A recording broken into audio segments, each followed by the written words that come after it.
ప్రభునందు ప్రియులారా, ప్రభునామమున మీకు వందనములు. ఈరోజు దేవుని యొక్క వాక్య ధ్యానము ఎఫెసీలకు వ్రాసిన పత్రిక 6వ అధ్యాయం 11-12 వచనాలు. మీరు అపవాది తంత్రములను ఎదిరించుటకు శక్తిమంతులగునట్లు దేవుడిచ్చు సర్వాంగ కవచమును ధరించుకొనుడి. ఏలయనగా మనము పోరాడునది శరీరులతో కాదు, గాని ప్రధానులతోనూ అధికారులతోనూ ప్రస్తుత అంధకార సంబంధులకు లోకనాథులతోనూ ఆకాశ మండలమందున్న దురాత్మల సమూహముతోనూ పోరాడుచూ ఉన్నాం.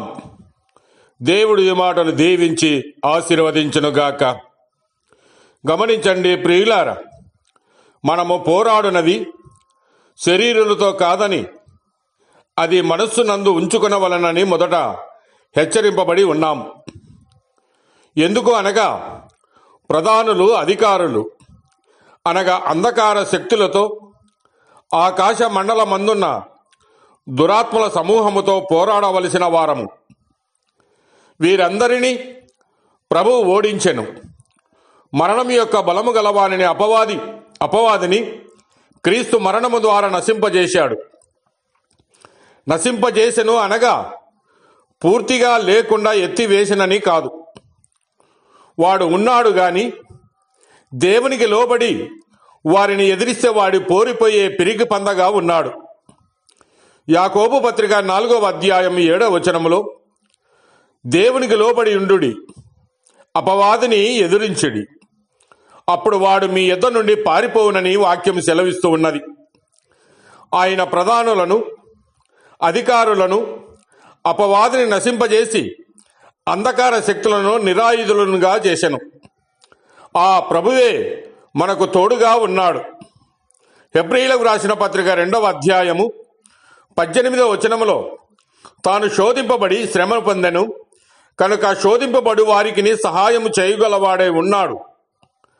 అయితే ప్రియులారా, మనం అపవాది తంత్రములను ఎరిగి ప్రభు చిత్తానుసారంగా కొనసాగుచుండగా ప్రభువు సంపూర్ణ విజయాన్ని మనకు అనుగ్రహించును. మనం అపవాది తంత్రములు ఎరిగి జీవించాలి. కొరింథీయులకు రాసిన 2వ పత్రిక 2వ అధ్యాయం 10-11 వచనాలు గమనిస్తే, మీరు దేని గూర్చి అయినను ఎవని క్షమించుచున్నారో నేనును వానిని క్షమించుచున్నాను. నేనేమైనను క్షమించి ఉంటే సాతాను మనలను మోసపరచకుండునట్లు మీ నిమిత్తము క్రీస్తు సముఖమునందు క్షమించి ఉన్నాను. సాతాను తంత్రములను మనము ఎరుగని వారము కాము. గమనించండి ప్రియులారా, అనగా సోదరులలో ఒకరికొకరు విరోధ భావము కలిగిస్తాడు. ఒకరు అంగీకరించిన దానిని మరి ఒకరు అంగీకరించకుండా చేస్తాడు. ఈ అపవాది తంత్రములను ఎరిగి ఒకరి ఎడల ఒకరు ప్రేమ కొనసాగవలేను. కనుక ప్రియులారా, అపవాది తంత్రములను ఎరిగి ప్రేమతో ఒకరికి ఒకరు సహించుచు ఐక్యతను కాపాడుకొనవలసిన వారమై ఉన్నాం. దేవుడు మిమ్మల్ని దీవించి ఆశీర్వదించునుగాక.